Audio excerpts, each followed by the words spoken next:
Hey everyone, I'm Jason, and this is your commentary on Exodus chapter 22.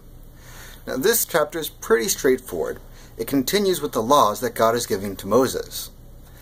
Unfortunately, even though it's straightforward, you still have to spell it out, because you're always going to have those people that keep breaking the laws. And just to be fair, there's no doubt in what consequences will occur when they do. Suppose a man steals an ox or a sheep, and suppose he kills it or sells it. Then he must pay back 5 head of cattle for the ox, or he must pay back 4 sheep or goats for the sheep. Suppose you catch a thief breaking into your house, and suppose you hit the thief and kill him. Then you are not guilty of murder. But suppose it happens after the sun has come up. Then you are guilty of murder. A thief must pay for what he has stolen. But suppose he does not have anything. Then he must be sold to pay for what he has stolen. What if the stolen ox, donkey, or sheep is found alive with him? Then the thief must pay back twice as much as he stole. Suppose a man lets his livestock eat grass in someone else's field or vineyard. Then he must pay that person back from the best crops of his own field or vineyard. Suppose a fire breaks out and spreads into bushes. It burns grain that has been cut and stacked, or it burns grain that is still growing, or it burns the whole field. Then the one who started the fire must pay for the loss. Suppose a man gives his neighbor silver or other things to keep safe, and suppose they are stolen from the neighbor's house. If the thief is caught, he must pay back twice as much as he stole. But suppose the thief is not found, then the neighbor must go to the judges. They will decide whether the neighbor has stolen the other person's property. Suppose you have an ox, donkey, sheep, or clothing that does not belong to you, or you have other property that was lost by someone else, and suppose someone says, "That belongs to me." Then both people must bring their case to the judges. The one the judges decide is guilty must pay back twice as much to the other person. Suppose a man asks his neighbor to take care of a donkey, ox, sheep, or any other animal. And suppose the animal dies or gets hurt.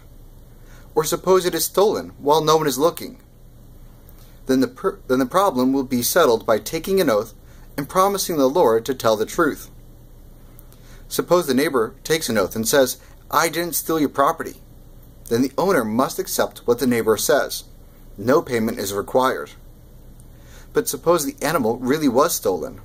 Then the neighbor must pay back the owner. Suppose it was torn to pieces by a wild animal.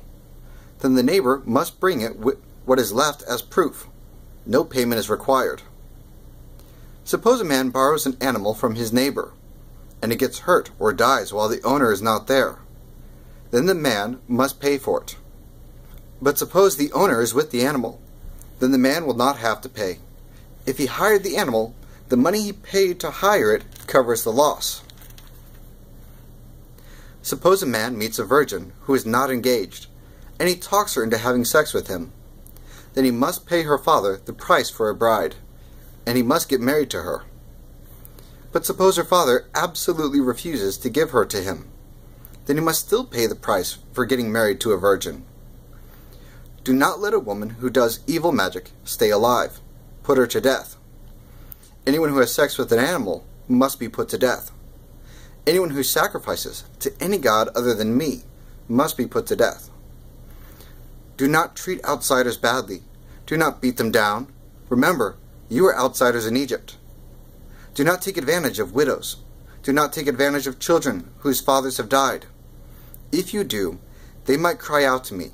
Then I will certainly hear them, and I will get angry. I will kill you with a sword. Your wives will become widows. Your children's fathers will die. There's actually an interesting verse in here. All the other ones, if someone committed a crime, they were supposed to go to the judges, and the judges would figure it out, and as a community, they'd figure out the right consequences. When it comes to widows and orphans, God doesn't leave it up to someone else to take care of it. This is one time he actually steps in and says that he will avenge them. He will get angry, and will strike out in revenge against them. Suppose you lend money to one of my people among you who is in need. Then do not be like those who lend money and charge interest. Do not charge any interest. Suppose your neighbor owes you money and gives you a coat as a promise to pay it back. Then return it to him by sunset.